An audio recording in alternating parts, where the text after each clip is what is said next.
අපේ හඳුරන්නේ අතරම මම මෙතෙන් ආවේ මගේ ඇඟේ අමනුෂ්‍යෙක් ඉන්නවා කියලා දැනුණා. කෙනා අපි ගියා දේවල් පස්සේ ගියා නැතුව නෙමෙයි ගියා. ඇත්තටම ගියා. ඒ අතරින් හම්බුණා කියන්නේ යාලා කිව්වා මෙහෙම දේවල් තියෙනවා මේ විදිහට හැසිරෙන්නේ කියලා. මම ගොඩක් වෙලාවට පපුවේ කැක්කුමයි ඔළුවේ කැක්කුමයි තමයි මට තියෙන්නේ. මම හැම වෙලාවෙම ඒකෙන්ම තමයි වැටෙන්නේ. ඊට පස්සේ මාව හොස්පිටල් තමයි ගොඩක් කරලා යනවා. ඒනොට ડોක්ටර්ලා කියනවා මෙයාට ලෙඩක් නෑ කියලා. ඉතින් ડોක්ටර් හැමදාම එක දවසක් ගෙනියනවා. ඊට පහුවදට ආයෙත් ටිකට් කවනවා. ඒ මට ලෙඩක් නෑ කියලා. අම්මා මගේ අත්තම්මලා ඉන්නවා මෙතන. එයාලා තමයි මට ගොඩක් උදව් කරේ.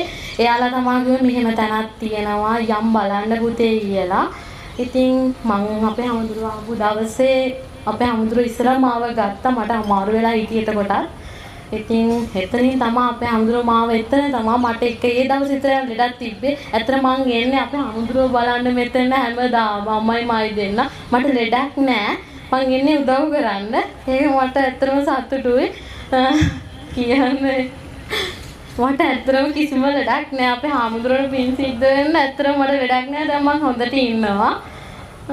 ඔයාලට කියන්නේ ඇත්තටම මෙතන හොඳයි. ඔයාලා ඇවිල්ලා බලන්න ඔයාලට හොඳ වෙයි.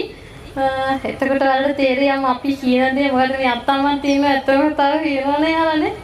ඒ වගේ දැනෙයි ඔයාලට. ඇත්තටම මම හාමුදුරුවෝ පින් සිද්ධ වෙනවා.